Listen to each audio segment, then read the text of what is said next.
Hi, and welcome to this edition of A Conversation With. I'm Jim Marshall of the New Bedford Cable Network, and we are here with him again. Yes, Rick Kidder, the co-CEO of the One SouthCoast Chamber. Thanks for joining us again. Jim, it's my pleasure. Last time we talked to you, it was it was just before the start of the holiday shopping period. Now, as we approach summer, you know, it's certainly a lot different than that point in time. Good, but many unanswered questions and just a lot to go by here. Talk a little bit about, as we started the show and when you've come on, what do you think, what's the status of the economy right now here as you look at southeastern Massachusetts? As I look at southeastern Mass, I'm seeing the economy improving and improving relatively dramatically. And you can kind of draw some connections between that and levels of vaccination and the state's comfort with opening things up more and more. As we go forward, I think one of the things that the state has been surprised at is that their tax revenues have come in at a rate that is considerably better than expected. However, it's extraordinarily uneven. You look at some industries, it's been quite strong. Others, it's been a real challenge still and is going to continue to be one. And I would assume that the industries that you're talking about, I mean, you're talking about the restaurants and the lodging and really the touristy sort of businesses. Right. Yes, in fact, when you look at our tourism industry, and that's a substantial part of our economy, I think what most people don't realize, we don't consider ourselves a tourist center the way Cape Cod is or the way the Vineyard is, but tourism accounts for about $638 million in revenue coming into our county, into Bristol County, every single year, and that trickled to near zero during COVID. So places are trying to gear back up again, and they're trying to look at their restrictions and see what they can do. We've been very lucky. We've had some extensions of premises into the street. We've seen some things that have come along that we actually hope can continue. And I think the difference, at least my perception, the difference between the Cape and Bristol County is there's more day trippers to Bristol County and people have extended stays on the Cape. Exactly. In fact, we also run the Southeast Mass Visitors Bureau, and we kind of bill ourselves as a hub and spoke. We're a slightly less expensive alternative to staying on the Vineyard or staying on the Cape, but you can get to any of those places incredibly easily from here, yet there's also a lot to do here. So we kind of push that hub and spoke mindset, knowing that we'd like to expand from day trippers to people who stay 2 nights, 3 nights, 4 nights. Right.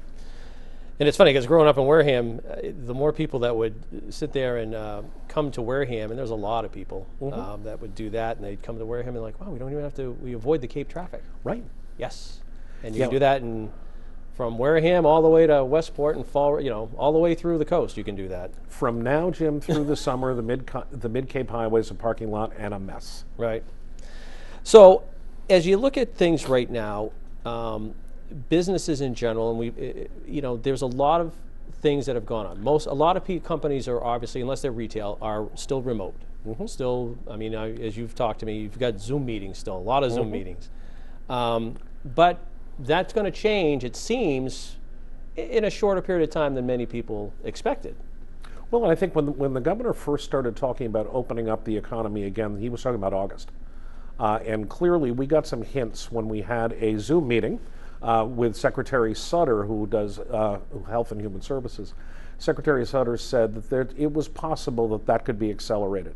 Well, as we've seen, it has been accelerated, and because of our vaccination rates, we're opening up, which means that businesses are bringing their employees back, that offices that were closed or partially closed are going to be fully open once again.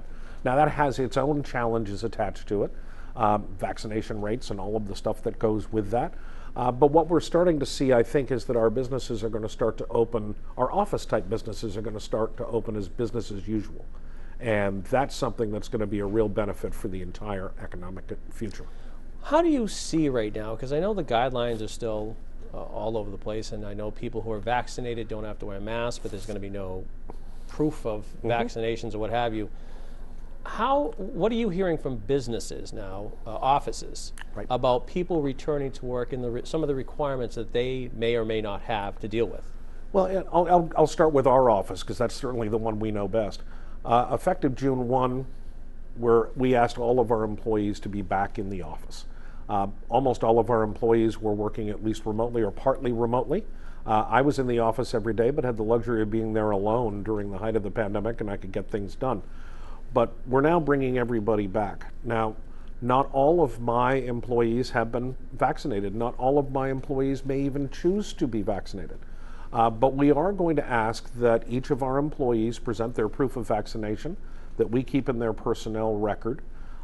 If they have their proof of vaccination, they can be without masks, they can operate as they normally would within the office, and those who do not have a proof of vaccination are going to be asked to continue to wear masks and practice social distancing even while in the office. One of the things too with offices, and I know it's more prominent in the bigger cities, but still here in Bristol County you've got the 4 big cities, if you will. Those office buildings are certainly critically important, and most of them are in their downtowns to the subsidiary businesses, the restaurants and the coffee shops and whatever else. Those have been impacted, and now you would hope that by returning to the office that the subsidiary businesses will start to see a push. I think you're absolutely right, but I think there's something else at work here too. I think a lot of people have found out during the pandemic that working from home hasn't necessarily cost them productivity. And so in the case of some businesses who used to have perhaps a small office downtown, go to lunch periodically, go out to the corner store and purchase something, they may continue to work from home because they've found it productive. So we're going to start to see, and we won't know for some time, what the effect is on commercial property, particularly office property, space, yeah. Office space, because some folks, and because our home improvement people did incredibly well during this pandemic, and part of that is probably building home office spaces. And I'm sure that some folks are going to find, I can do that just as well here, and may not re-up their lease. Do you see, and that's going to have a hit too, although you don't know what the impact will be, but for example, in your office, right? Everybody's coming back, but your office is a really personal business. Right. The face-to-face meetings are important. Mm-hmm. I would think that from more than less businesses, the face-to-face is important. It is. It is. But I think also there's some parts of this pandemic that we've been able to take away that are some positives. Zoom has created some remarkable efficiencies. For somebody like me who lives on Zoom 8 hours a day, I sometimes could tear my hair out. Yeah. But for a lot of folks, the last feeling I did the last time you came in and you were more than happy to come in. You had said to me before, I'm sick of Zoom meetings. I'm sick of Zoom meetings. Happy to come in. I want to see live human beings again, and we're in the live human being business. I just thought of that as you were saying that, which is funny. And it's true. But I think some of that's going to stick. I'll give you a good example. We had a meeting of our executive committee of our board of directors. We have that, they meet on a monthly basis, and we launched a survey with them through Zoom, used the polling function and said, how many of you would like to have nothing but live meetings, nothing but Zoom meetings, or a combination of the two? And 90% said they'd like a combination of the two, because they see the efficiencies that come with, I don't need to get in my car and drive to some place, go to a meeting in order to get the information that I need. Now, for most of what we do, we can't wait to get back to fully live. Right. We've already started smaller networking events live, and we've seen that the appetite for that has been incredibly high. So we know that people want it. We also know that some people are going to be somewhat reticent. But we're even making plans, Jim, for Chowderfest. Yeah, you were saying that. We want to get Chowderfest going again. And I think people around here can't wait to get out and eat good food and have an odd beer. Talk about, for example, now let's get into more specifics too. Mask mandates. Sure. The one thing that the governor, or whether it's federally or state, they're really relying, it seems, their recommendations. Yes. From the CDC or from the governor, their recommendations. So decisions regarding specific communities or businesses really will be made up by the community leaders and the business owners. Correct. And I think that's a key point that people don't understand.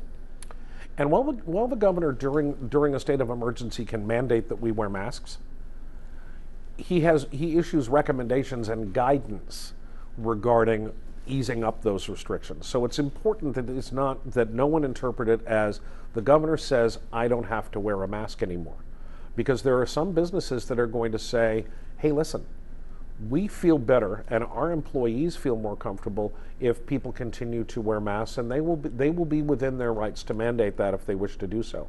There are certain communities, and New Bedford being one of them, that have been hit particularly hard with COVID rates and have relatively low vaccination rates compared to other parts of the Commonwealth. And there may be businesses here that say, you know, I'm going to feel a lot more comfortable maintaining what we have before we went, quote, mask-free. We aren't necessarily mask-free. Our city is going to have a say in it. Individual businesses are going to have some choices to make, and they're going to have to decide whether or not, what does 100% capacity look like for them? What do you find the business owners that you talk to are saying about, for example, the mask mandates themselves? I mean, it sounds like, from what I'm reading, they have some concerns about just everybody coming in. And it's not just the customers, it's the employees. Absolutely. Absolutely. And it's one of those things that I don't think, this is all uncharted territory that we've been in for quite some time. And people have been remarkably cooperative with mandates. You must wear a mask. These are your hours. This is how many people can be in this space. All of that stuff. I think people have been really, really good about it. But we're now in kind of this weird fuzzy area. And that weird fuzzy area is it can be a cause for some concern. But I think it is fair to say that a business has the right to set its own rules. But I also think it's unfortunate that each business has to find a way to do that. And the same is true for their employees and for people who come into their place of business. I know that I was more comfortable when I was able to go into a restaurant and people were wearing masks and I was wearing a mask, and I wanted to go out, but I also got it. Suddenly taking everything off may not be the right move, and it may not be the right move for that business. And so they'll make that decision, and they're going to need to. But it also means for the person walking down the street, they're not necessarily going to know, do I need a mask? Do I not need a mask? My advice is carry a mask with you until somebody tells you this pandemic is done. And the interesting thing too is even the governor at the federal level, they're saying that, you know, the mask mandate is still in place for people that don't have or haven't had the vaccine. Right. Exactly. And social distancing is still something that is highly recommended. Absolutely. So that's interesting. And I would assume that the retail industry is really more, I mean, you represent a lot of businesses. We do. So it's the retail industry that has more of an impact than the office building, if you will. Correct. Yeah, and if we kind of separate our businesses out, there are business to consumer businesses and business to business. Business to business actually has a pretty good, solid ability to be able to govern itself and to handle its issues. Business to consumer is a whole different deal. If you're a retail store, if you're a bank, if you are one of those, a restaurant, or you're a hotel, you've got to have the freedom to have your employees safe in the way that you think is best, and to have your guests safe in the way that you think is best. Now, is that going to cause some concern among some folks? Sure, it is. But I think it's most important that if a business owner feels like we function best if X, Y, or Z, that they take advantage of that and use it and know that they have the right to do so. And one of the impacts too is that those businesses, that the retail, you know, you're talking about the mask and the vaccines and stuff like that, but it's the well, just the I guess what I'm trying to say is just the one-on-one. Sure. With the employees and everything else. I mean, there's a lot of, they're mixing with a lot of people. Yes. Not just customers or employees. I mean, you've got outside vendors coming in, and so it impacts a whole bunch of people. Absolutely. You know, it's funny, when you look at the average restaurant, they're going to have maybe 4 or 5 deliveries a day. They're going to have people coming in all the time who have been in lots of other places. Correct. And so the potential for challenge in that environment is very much there. So if I was a restaurant owner, I would like to maintain a degree of requirement for masks in my place, for deliveries, for my employees, so that they can make sure that they keep people as safe as they can. Because there's no telling. I mean, it's It's like that awful adage regarding venereal disease. It's not who you're sleeping with, it's everybody that they've slept with. Correct. And the other thing that I talked to you off camera about is just people from out of the area, out of state. Right.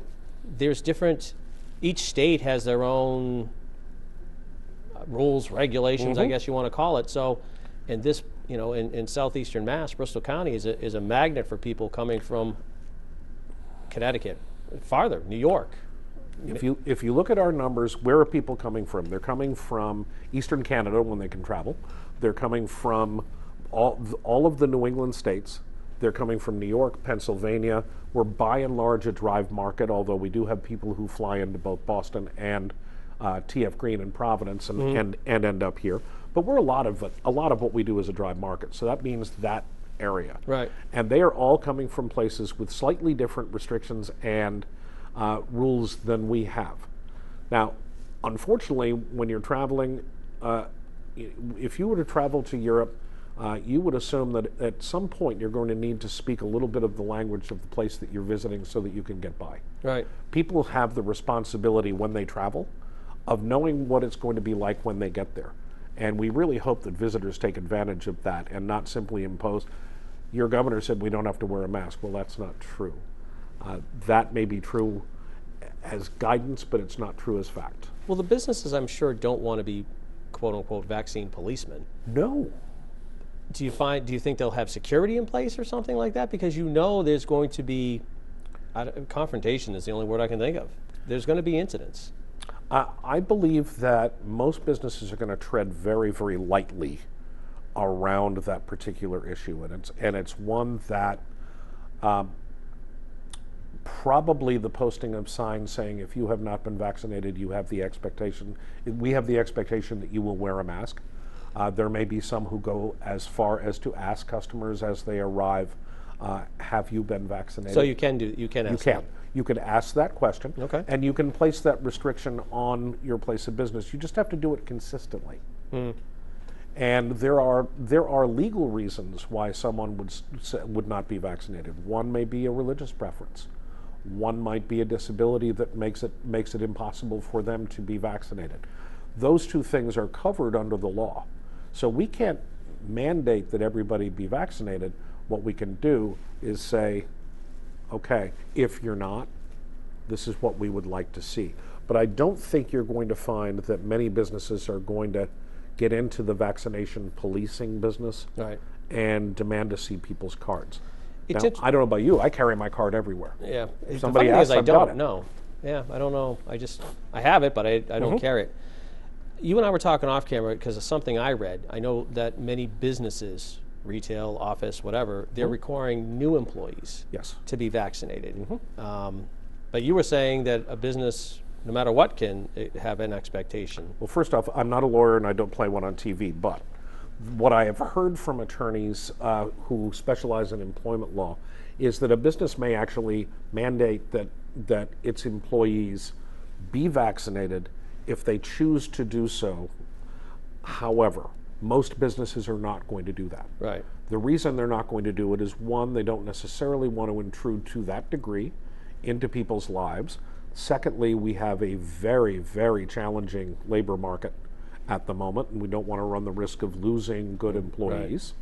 Right. And thirdly, I think because businesses will have another way of doing it. They'll do it kind of the way we are. If you've been vaccinated, you don't need to wear a mask when you're with us. If you have not been vaccinated, you do. And that is a perfectly legitimate requirement that a business can impose on its people. Let's talk about the labor market. Obviously, that is, people have been devastated by the pandemic economically. A lot of people out of work. But now those businesses are coming back. Right. And they're, in many cases, having a very difficult time trying to find workers.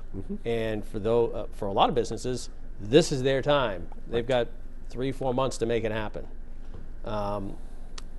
What are some of the things that businesses are doing and trying to get people to go back to work? Let me first give you sort of the 3 reasons why people are not returning to work, or that we're in that unusual circumstance where we have high unemployment and help wanted signs in every place of business. The reason that we're there are threefold. One, there are those people who legitimately have some concern about returning to the workplace for their own safety. There are those who have significant issues and did all through the pandemic with childcare, whether it is Which has been a huge issue. huge issue, whether you're talking about early childhood and childcare of that kind, or when schools were not open and people had to be at home with their children who are being educated via Zoom. Correct. Yep. But the third is actually where the federal government stepped in with the best of intentions to help and has actually become something of a hindrance. Our businesses are right now competing against the extra $300 per week that's coming as the result of the pandemic add-on and the federal stipend to unemployment.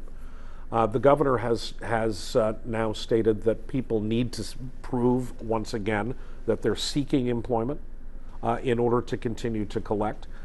And there is certainly law in the books that people who have been asked to return to their place of work, it's legitimate that a business asks them to do so and that they return.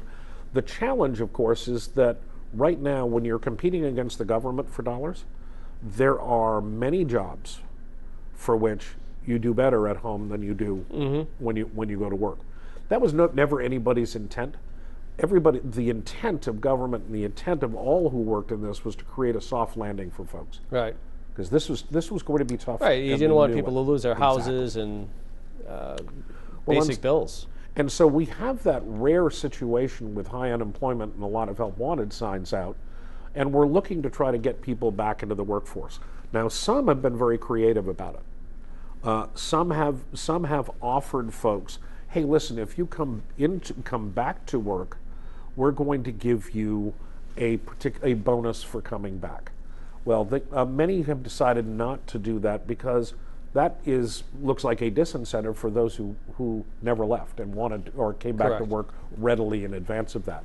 So what many folks are doing, what many businesses are doing, are offering bonus programs to their current employees who help bring friends, family, others into their workforce.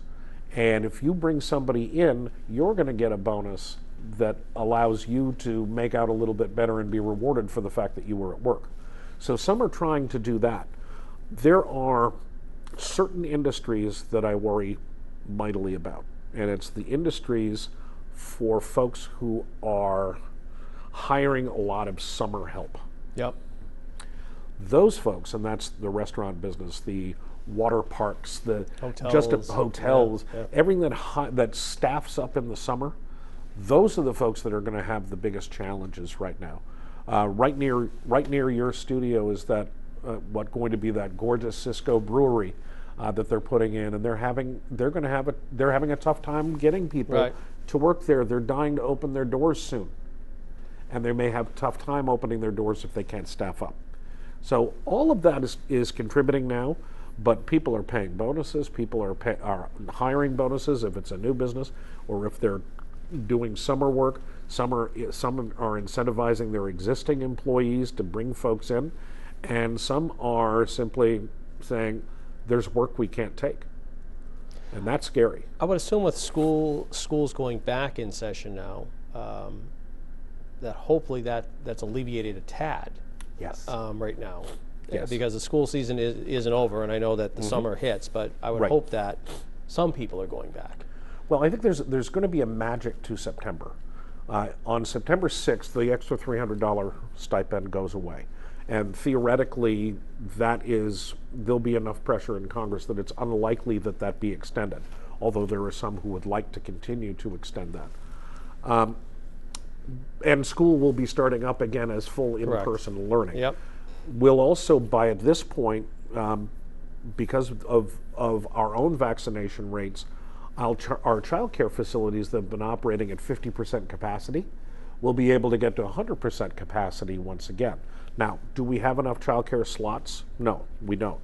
We need more, and we are going to continue to need more. And so there are conversations, not only in Washington, but conversations in Boston and here on the South Coast about how do we address the need for quality child care and early childhood education as a way of getting people into the workforce. And the other problem too, which isn't not directly related to you, that I know that housing assistance for people is sort of ending. Now the eviction process is starting to go. So Yes. if you're not paying, so you would hope now that people are looking, saying, I got to get back to work because I got to pay.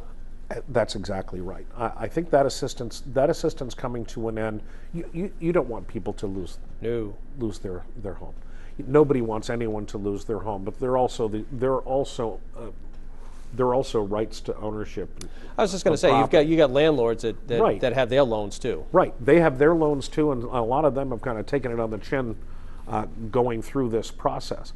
And there hasn't been, and interesting enough, the American Rescue Plan doesn't allow for targeted tax relief for property taxes and things of that kind within its dollars. So even though New Bedford was receiving $69 million, I think, in the American Rescue Plan, they can't use that for targeted tax relief. But they might be able to use it for targeted housing support so that people don't lose their homes. But at some point, unfortunately, you're going to see our housing courts are going to get clogged. And they're going to get clogged up, and there'll be long waits, but there will be evictions that come along as a result.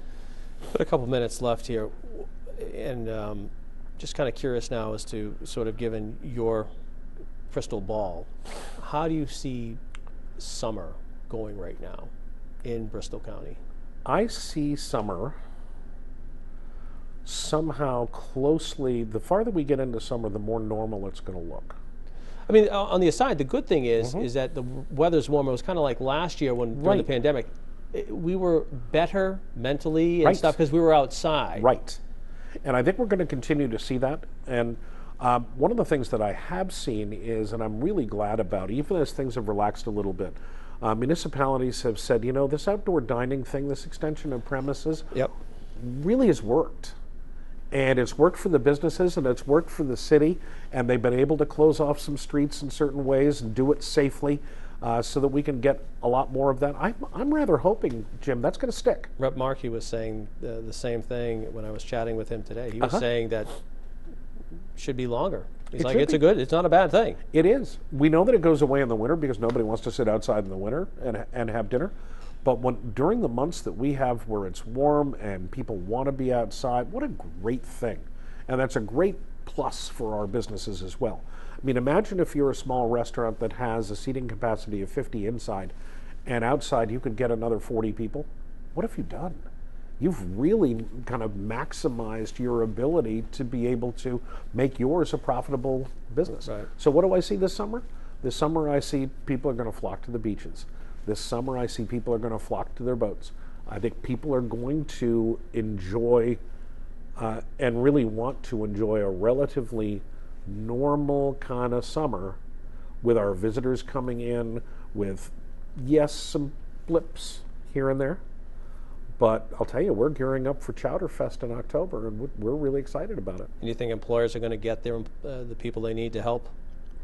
I think that employers are going to get, probably sadly, not all of the people that they need. Now, what will that do? That could end up reducing hours in an organization, in a restaurant. That could say, okay, instead of being closed Monday, we're closed Monday, Tuesday. Or we weren't planning to be closed at all, and we're going to close Monday, Tuesday, because this is the staffing model that we can come up with. Right. And you're going to see a lot more owners of restaurants slinging hash. It's good seeing you. Thanks for coming in, updating us. We'll stay with you. I know that probably we'll chat with you before September for sure. So thanks for coming in. Jim, it's always a pleasure. Thank you very, very much. That's going to do it. He's Rick Kidder of the One South Coast Chamber of Commerce. I'm Jim Marshall, the New Bedford Cable Network. Thanks for watching. We'll talk to you again soon.